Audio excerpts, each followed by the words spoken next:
Hello and welcome to another episode of the Odd Lots podcast. I'm Joe Weisenthal. And I'm Tracy Alloway.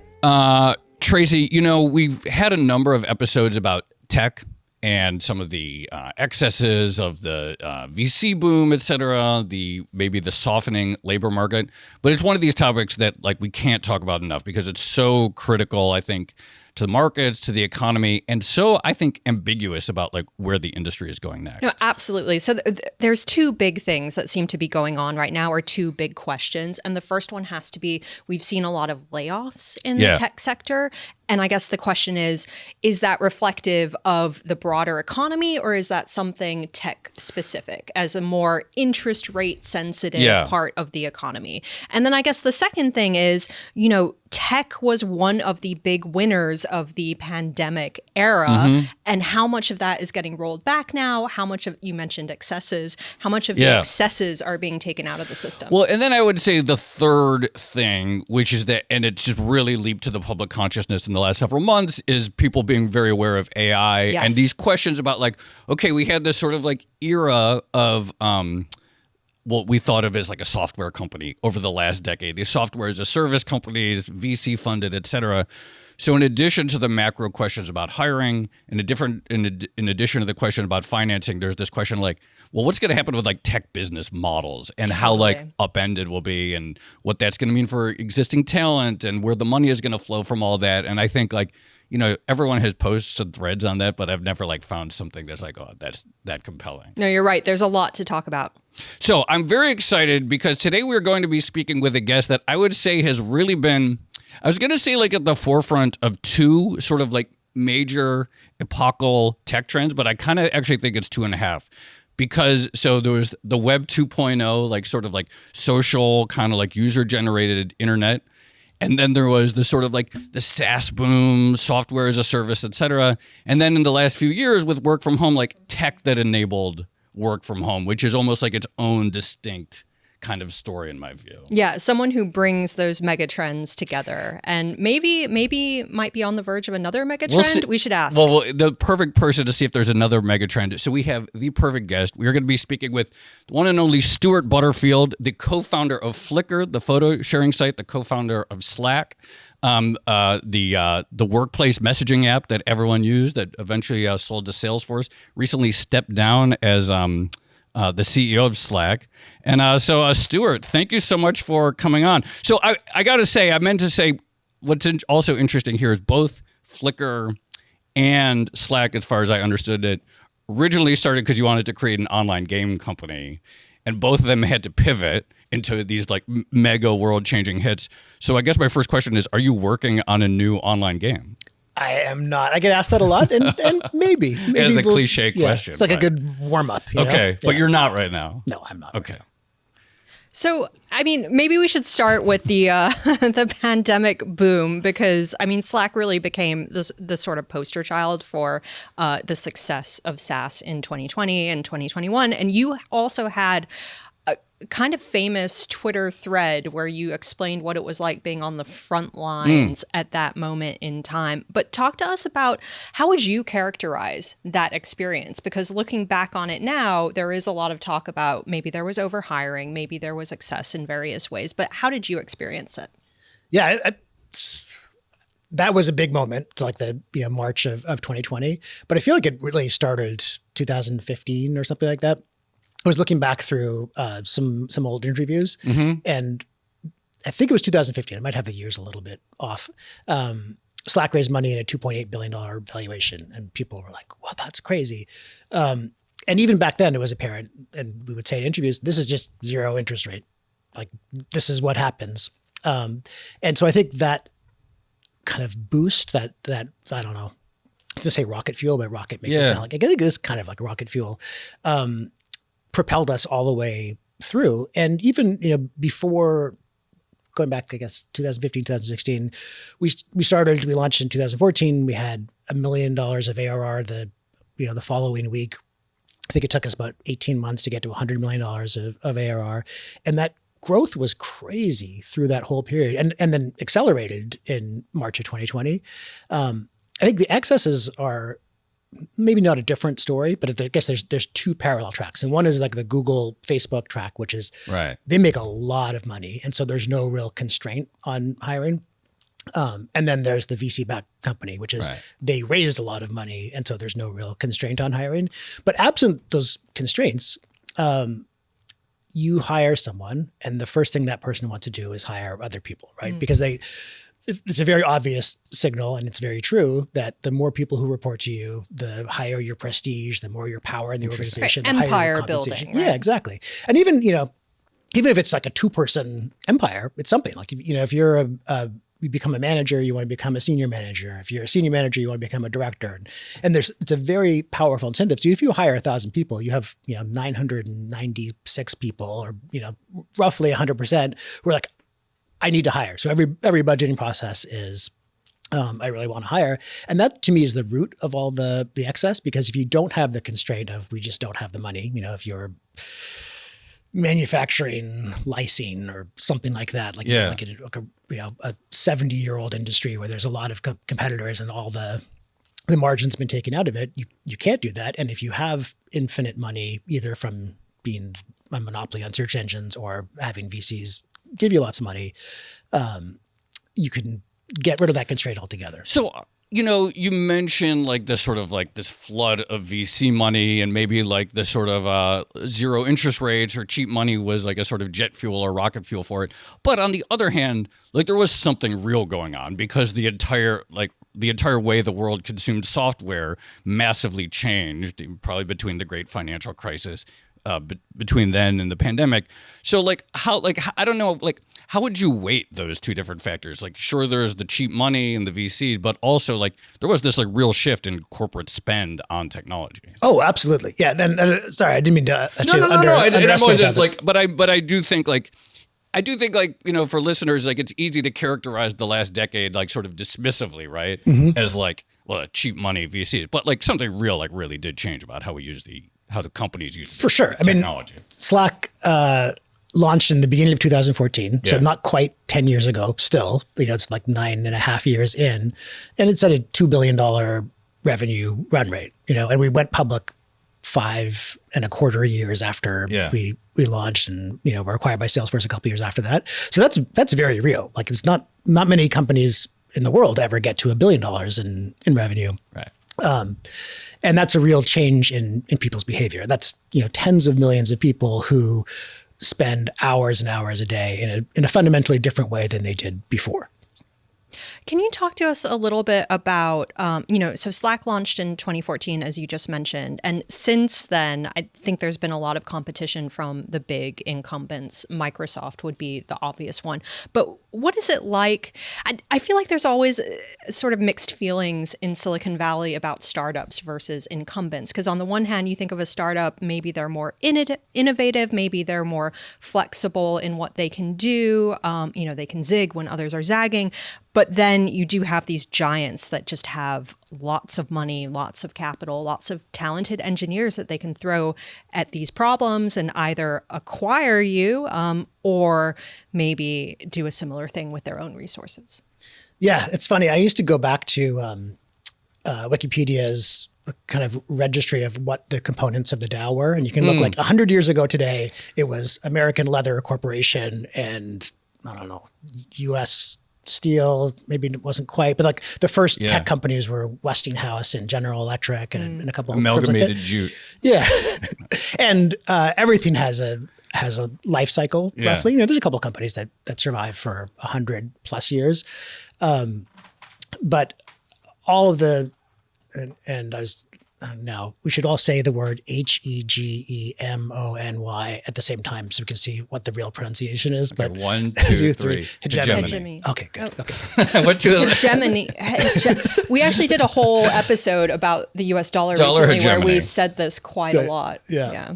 That eventually disappears. And I don't know how real the AI threat to Google is, for example, but Google has seemed absolutely invincible for a decade plus. Like it's inconceivable to me that anyone would compete with them on their ground. Like to build that technology and to build the infrastructure and to build the data centers and stuff like that seemed impossible. But maybe there's a way around. And obviously, if you're a venture capitalist, your job isn't to get a 15% return by investing in a basket of public tech companies. So you're very much incented to see the startups succeed.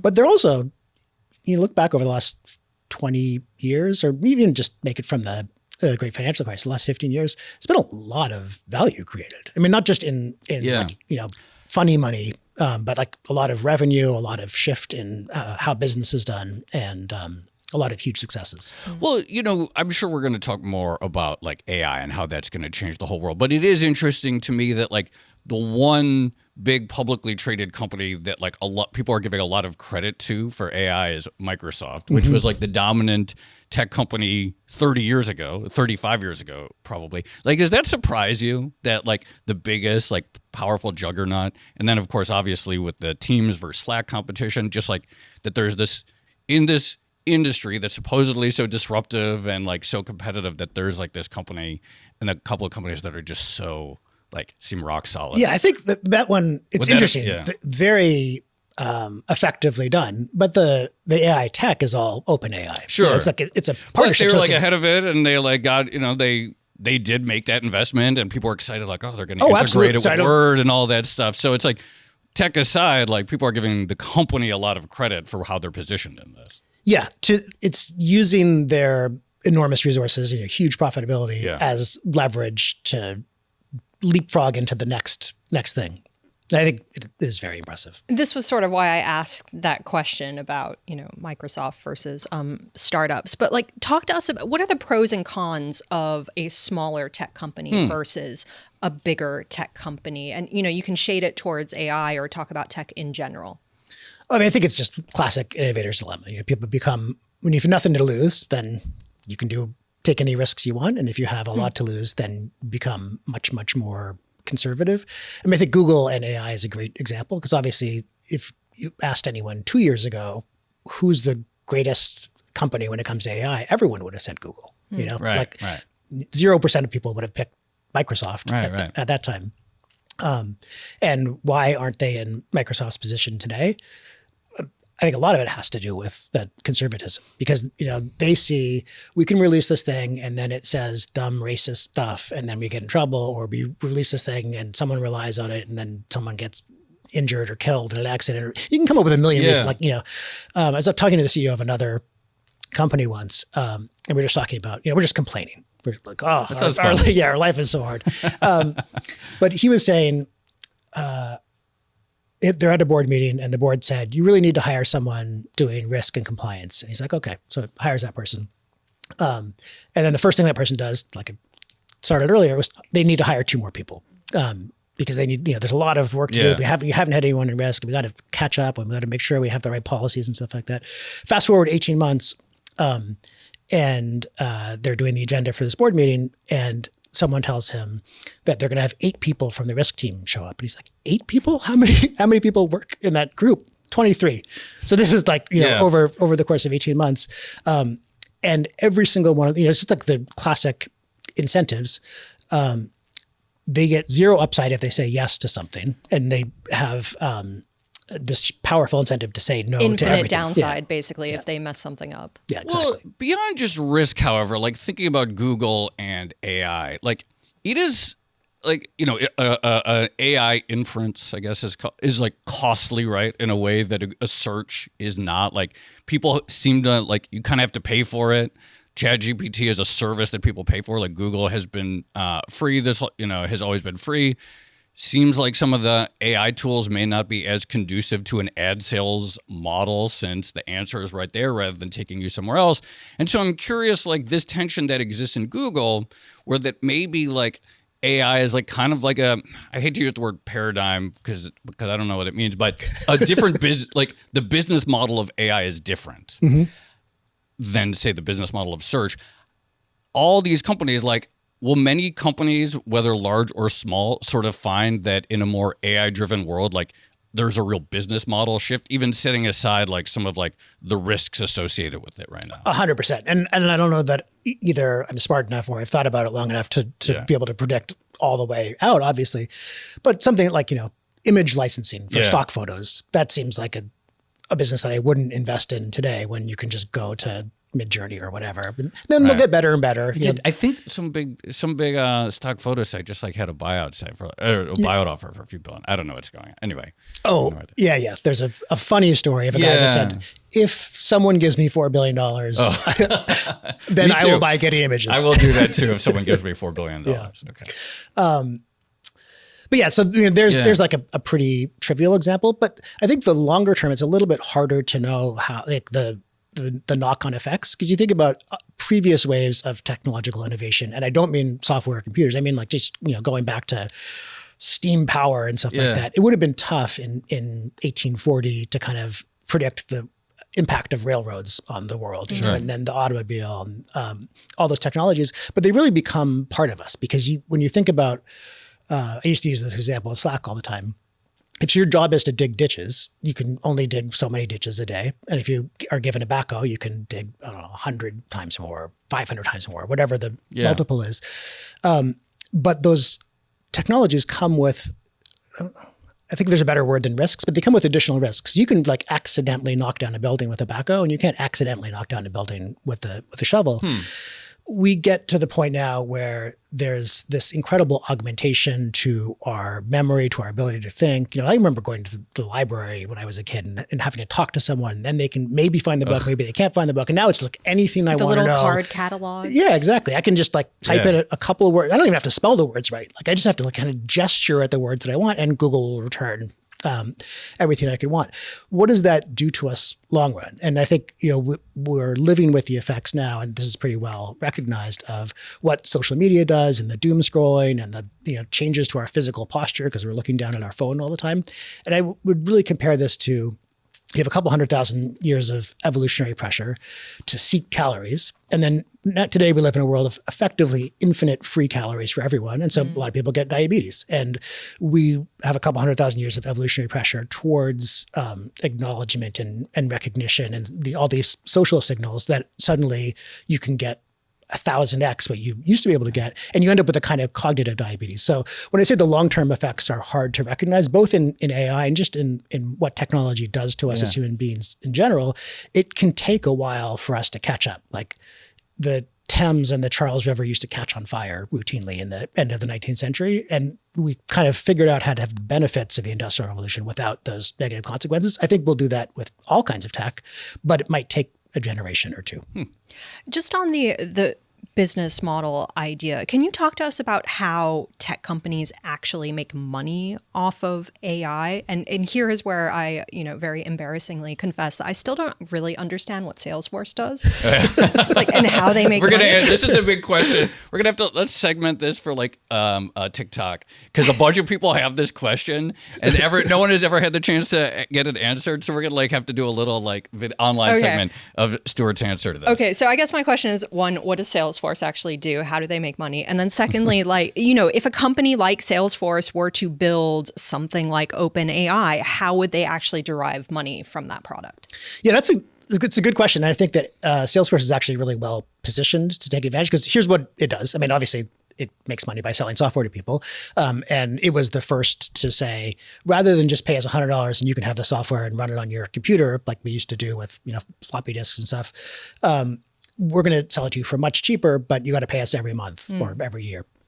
But what the software does, I think, is interesting, because the original Salesforce product was CRM, or customer relationship management. And it's a database, right? It has here's all my customers, here's, depending what's important to me, their phone number, or if I'm a dentist, the last time they had a checkup, or if I'm a retailer, the total of all their purchases. And you can kind of extrapolate from there to more and more sophisticated products. So being able to do marketing segmentation and send the right promotional email to just the right people. And that's incredibly valuable to people. It's hard to build. It's expensive. And so Salesforce has a lot of customers that kind of rely on it for this core set of services that they branch out into a lot of things, but are roughly around customer relationship management and marketing. So what do people do with that software? Well, they have, they sit in conference rooms and they show each other slide decks saying, this would be a great promotional idea. This is very relatable for me, by the way. Yeah. That's what most That's I human can't remember who life. said this, but someone's description of like, here's what a lot of people's job are, and this is actually a great opportunity for Slack. Their job is to get some data, put it into Excel, make a chart, take a screenshot of the chart, paste it into a PowerPoint, and then email the PowerPoint to people. And then it really is like that's Yes. what 70% of people with desk jobs do ish. But sorry, people are trying to decide how can we use this database of customer activity or marketing to make more money, to be more effective at our business.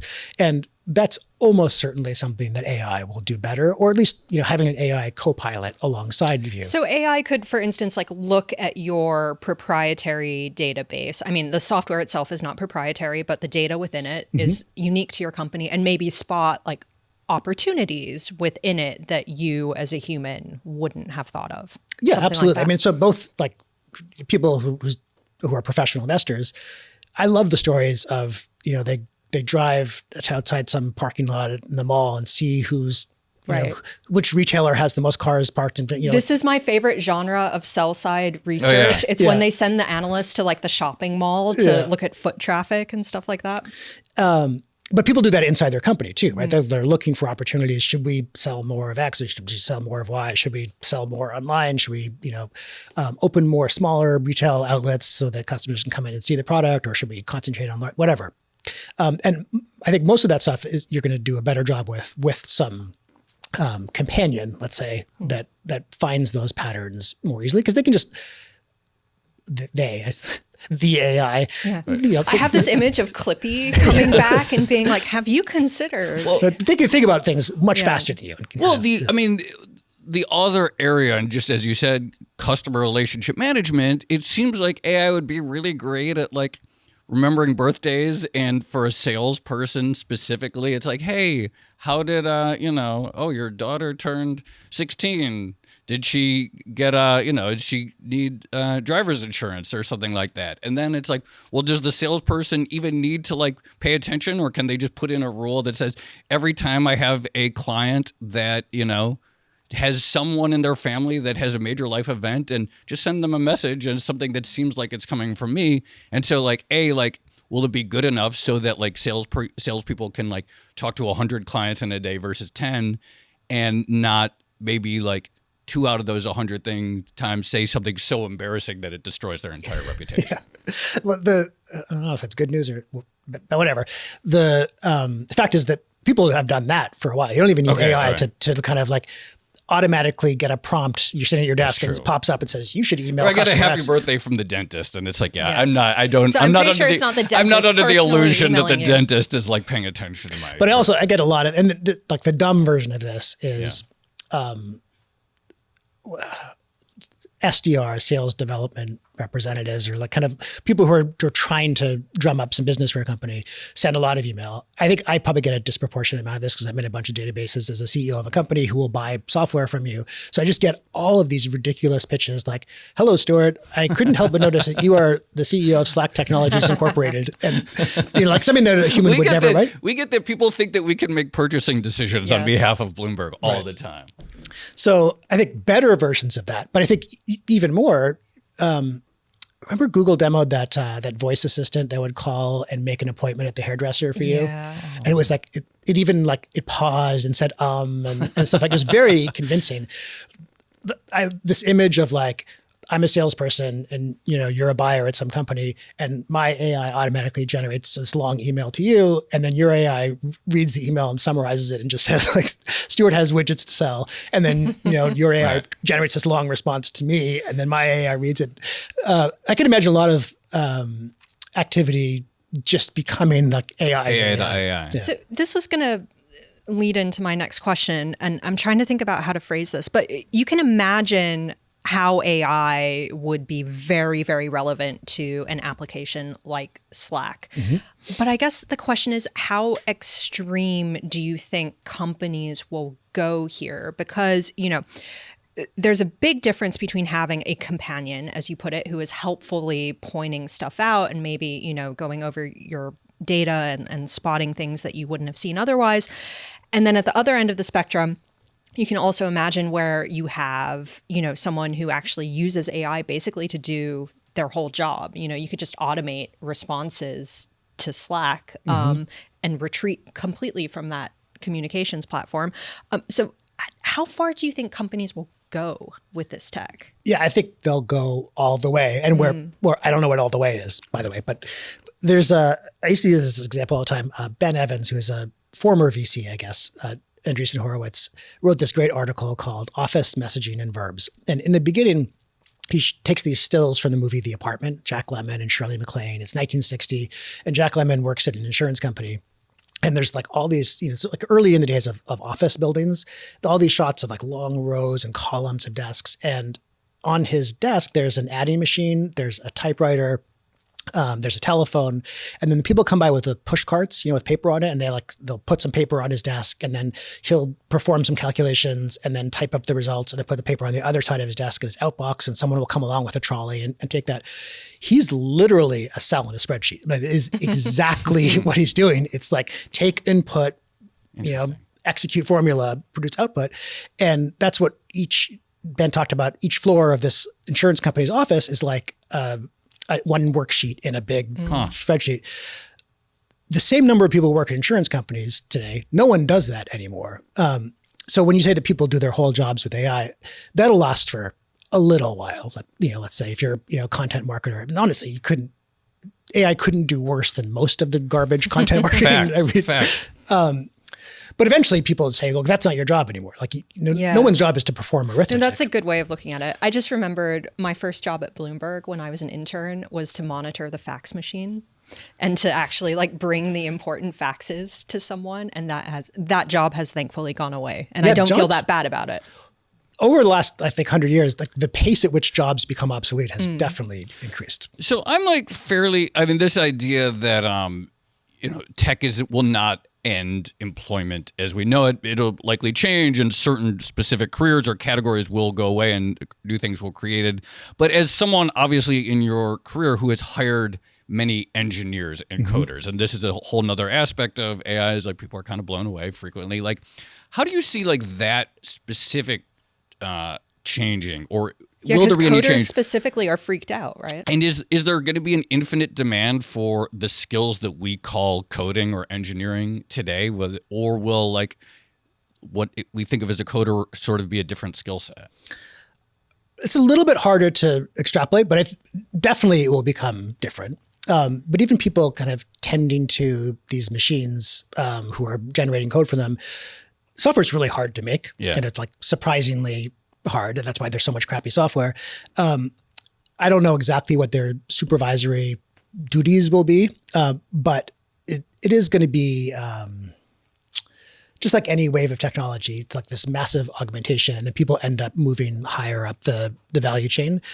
Just like, I sometimes think about banks in, 1910s or something like that. I have no idea how they knew how much money anyone had. I think about this all the time. Talk about card catalogs. No, I think about this all the time. Like, how did stocks work before digital? You open the vaults and you. I know. I'm glad you said this. It makes no sense to me that we had any banking and finance before computers. I just cannot wrap my head around it. Well, you also had a lot of bank failures, which suggests that they weren't actually very good at it. But then imagine being like a stock trader in the 1960s, then in the 80s, and then in the 2000s. And now, like the 13 milliseconds you get by moving your servers closer to wherever in New Jersey make a real difference. No one was doing that before, but there's not fewer jobs. In fact, there's probably a lot more jobs that are trying to make money off trading than there were in the 60s or the 80s. So I think the same thing is true of coders, whatever that role evolves to be. Like no one in the 60s was hiring physics PhDs to be quants at some hedge fund. But now, look, there's another pathway for people who do PhDs in physics. And so I think the same thing will be true of coding as well. Since this is now firmly an AI conversation, can we ask, is this something that you're interested in? And is this maybe what your next project could be? Weirdly, not really. I mean, so like, I'm sorry, I'm interested in it as like a human, as a citizen. Yeah. I haven't come up with anything where I'm uniquely able to contribute, I don't think, in AI. Maybe that'll change because it'll become part of the background of everyone's roles, and we'll come to rely on it more and more. Just like this is probably a crappy example, but word processing or, I would have been someone who was doing letterpress layouts and moving bits of lead around on something like that. But it definitely changed the way word processing changed the way I wrote, because it's not longhand and I can infinitely edit it. And I wrote a thesis in grad school and all that stuff. But maybe a better idea or a better comparison is Excel, because I think about in my life, I might have done as much financial modeling as all of humanity did until 1965 or something like that. Because you can just like make a spreadsheet and then be like, oh, change this. Everything cascades through. Whereas before, that was like a lot of people with ledgers and calculators and pencils and paper, and it allows you to think at a much higher level. So I think about AI again in that augmentation capacity and what it will enable us to do. Just actually going sort of back to the last decade or 2 decades. I mean, Slack was sort of like to my mind, one of like the prototypical like software as a service companies, but there were all these other ones, and many of which we've never heard of, that probably made a bunch of money by like, we're going to improve, dentist billing or ticketing at sports events. There's all kinds of like little like niche categories that someone found an opportunity for. Is there still like, I don't know if low-hanging fruit is the right word, but moderate hanging fruit in that world that has not been exhausted, of essentially still taking like tech 1.0 and really legacy tech? We've talked about a little bit with like Patrick McKenzie and, some of the old, whether it's government, and just sort of like, is there still a lot of the economy that hasn't really even got to like 2010s tech yet? Yeah. I mean, I think anytime you're in a financial transaction with someone and there's pen and paper involved, then there's an opportunity there. And I think a lot of the blockers tend to be regulatory.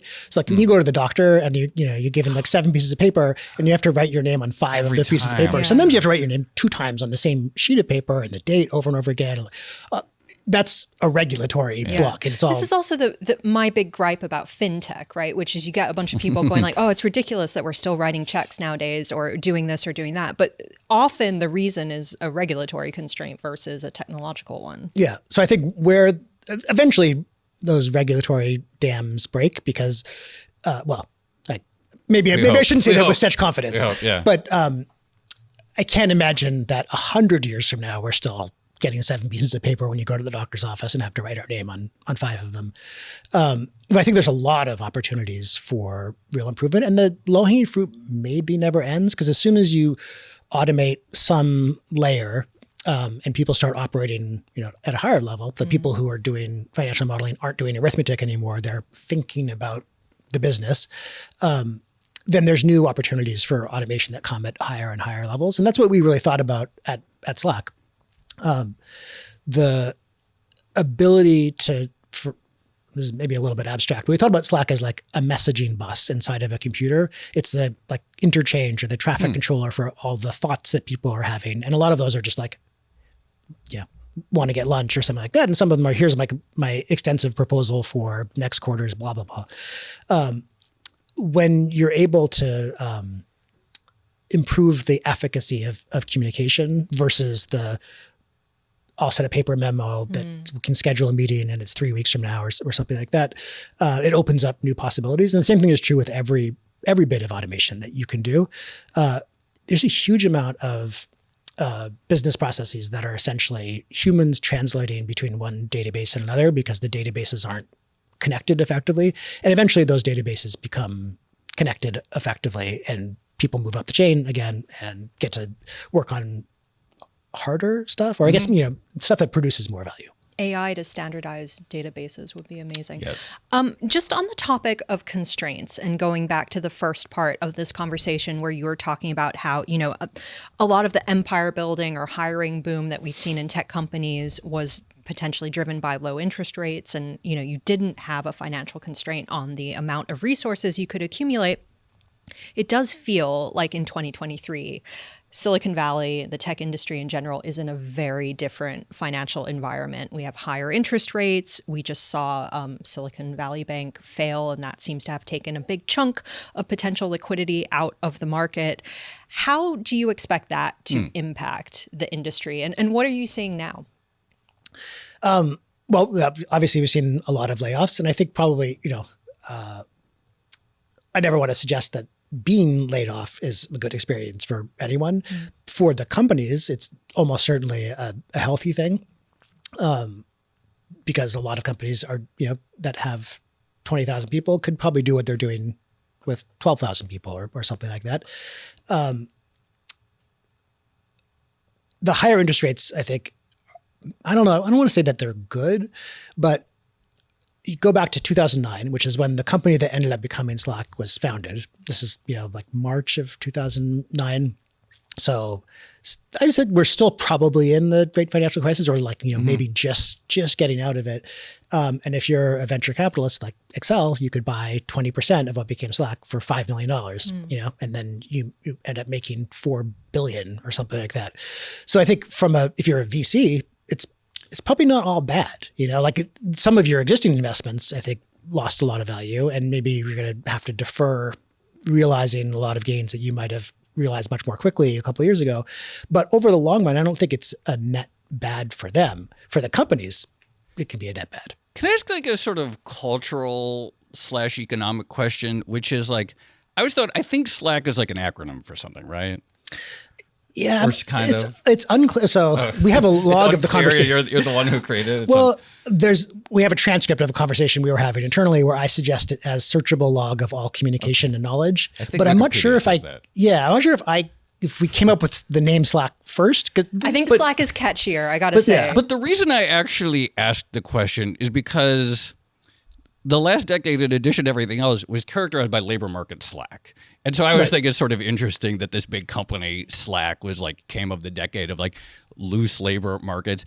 And it also seems like that your technology changed in many ways the relationship between management and employees. And employees at places can unionize more easily because they have Slack channels and they can communicate in ways that maybe the management company doesn't love. Or maybe managers at companies want all their workers, we want them back to the office. And it's well, yeah, but we can communicate on Slack, et cetera. Can you do you have any sort of broader reflections on the way, because this is not really a software question. It's a very Slack specific question of how you saw firsthand your software changing this sort of employee management or just this sort of corporate environment. Yeah, I think going back to that idea of the ditch digger given a backhoe, most technology kind of amplifies our ability to accomplish something or augments us and gives us extra power. So that's true everywhere. Yeah. Obviously, where you intend it to be true, that's great. Where you don't intend it to be true, sometimes it's great, sometimes it's terrible, sometimes it's somewhere in between. But the superpowering people's ability to have conversations at work will include conversations that sometimes managers wish that they didn't have. I do think that's something that works itself out relatively quickly. And I also think, interestingly, internally we will call that slacktivism. Or probably someone else came up with that outside. But I think that's probably moderated quite a bit over the last year just because the environment has changed. Because the other, fact that comes with the low interest rates is that people pay a lot of money for engineers, and engineers can always change jobs and get paid more and more money. And that's less true today. People are more worried about job security. So there's less, and I'm not saying this is a good thing necessarily, but there's certainly less labor organizing happening on people's Slack instances than there would have been 2 years ago. This is a slightly weird question, maybe, but I mean, one of the debates about work from home is, are people actually more productive in an office environment or at home? Within Slack, did you ever have conversations about maybe measuring productivity in some way using the communications channel? Yeah, we did. And they all seemed kind of doomed. There's I don't know if she's still the CIO, but a woman named Lori Beer was the CIO of JP Morgan, maybe still is. If so, hi, Lori. And we had this great conversation once. We had breakfast at a conference, and we were talking about the history of trying to measure the productivity of software engineers, which is famously impossible. Yeah. So you would say, how many lines of code do they produce? And then people would just change their coding style to be, yeah, exactly. Or you would say, how many bugs get closed? And then instead of just fixing something right away, people take the time to go file the bug and then fix it and then close the bug. Insert a bunch of bugs and then you're the solution to your own problem. It's exactly. Goodhart's law, right? Yeah. As soon as you start to measure something, then it doesn't work. Yeah. Yeah. And so you kind of, what we came up with, or where the conversation kind of ended, was looking at employee engagement surveys. If engineers are happy, it doesn't necessarily mean that they're productive, but if they're unhappy, I think. Wait, hold on. Do I have the backwards? No, that sounds right. If they're okay, unhappy, it probably means they're unproductive. Yeah, because no engineers are not productive and happy. Like they just, it's frustrating to feel like you come into work and you put all this effort in and nothing happens. You know, like no one wants to work on dead end projects that get canceled and all of that. So the same thing I think is true. Like if you think it's hard to measure the productivity of a software engineer, like marketing, it's impossible to measure. Like people just have no idea whether their marketing department needs to be 5 times bigger or 5 times smaller, or do they need one at all? And I'm not sure what you do about that, like the measurement, because there's a lot of just kind of hand feel and in management. It would be great if you could in some sense, but I think you also run the risk of eliminating all the opportunities for serendipity and accidental discoveries and cool innovation. Well, I have one last question, and Tracy's going to hate me for asking it. I already asked the cliche question. I already asked the cliche question about whether you're going to start another games company. Do you still support minting the coin to avoid a debt ceiling disaster? It's unavoidable. We cannot have a single conversation. No, we can. We have without talking about the coin. But when there's a prominent, famous person who on Twitter has expressed support, I feel like that's you and me. We bonded over the coin. Okay. So yes, I think you definitely could. I think it's really funny. The debate about modern monetary theory seems to have come down to, should we spend lots of money? And if you think yes, then MMT. And if you think no, then you're against MMT, which doesn't seem to capture it at all to me. Like the idea that the deficit is a myth seems just obvious, and that the government's role in the amount of money is like the adjudicator of a basketball game deciding how many points. You can't have too many points. I mean, you can mess up the game of basketball so it's not fun for anyone. Like you can cause a lot of inflation, but that idea that you need to have the money in order to be able to spend it is obviously not true if you're the government. For what it's worth, I'm not a big fan of MMT, but I do think the government should spend money. So there we go. There we go. Stewart Butterfield, this is such a treat to have you on. Kind of funny that our first guest in our new physical video studio is the founder of Slack, which more than anyone else contributed to the ability to work and operate and communicate remotely. But such a treat to have you in, and thank you so much for joining us. Thank you. Next interview we can do via Slack. Just to even it out. Yeah. You know. Tracy, I thought that was a lot of fun. That was a real treat. That was just very. I don't know. In my mind, I had that hyped up, and I felt like in my mind it lived up to my own hype. It was a wide-ranging conversation, and I love that we went from how did banks used to do business in the early 1900s to the future of AI and the labor market. We're gonna have to do an episode on just how a bank worked 100 years ago, because in my mind, I do not understand how they kept track of how much money anyone had before digital technology. They really just had a piece of paper for everyone. They just open the vault and see what's in there. No, there's we're all good. We're all good today. We're all good. No, there was a lot to pick through that conversation. I mean, I do think the idea of finances being a constraint on resources in the workforce. I mean, it is kind of obvious, but also we are seeing it play out in real time right now. So it was good to hit that. No, and just this idea is it does feel like there's multiple turning points at once, and I don't feel like anyone knows. It's pretty clear, right? There's oh well, this is who's going to win. This is who's going to make money. This is going to be the business model. It does feel like even if we didn't have this sort of macro change, there would be a tremendous amount of ambiguity about how value is going to accrue and how companies are going to work and all of that stuff. Well, also the conversation about Microsoft and how 2 years ago no one would have expected Microsoft to be the sort of front runner in the AI game, and yet here we are today. That was really interesting. Do you have any bets on what Stewart's next project is actually going to be? Even though he said no, I still feel he's probably going to do a game. Cannot resist the lure I just of feel video games. If you try twice, it's why? Why not? Anyway. Third time's a charm. Yeah, that's my bet. And then it'll pivot to something and be another world-changing thing. That's my guess. Shall we leave it there? Let's leave it there. All right. This has been another episode of the Odd Lots podcast. I'm Tracy Alloway. You can follow me on Twitter at Tracy Alloway. And I'm Joe Weisenthal. You can follow me on Twitter at The Stalwart. Follow our guest, Stewart Butterfield, under the handle at Stewart. Follow our producers, Carmen Rodriguez at Carmen Armin and Dashiell Bennett at Dashbot. And check out all of the podcasts at Bloomberg under the handle at podcasts. And for more Odd Lots content, go to Bloomberg.com/oddlots, where we post transcripts. We have a blog. Tracy and I have a weekly newsletter. And check out our Discord, discord.gg/oddlots, where we chat 24/7. And stream Bloomberg Originals on Apple TV, Roku, Samsung TV, and more. Tune in at 10 p.m. Eastern Time.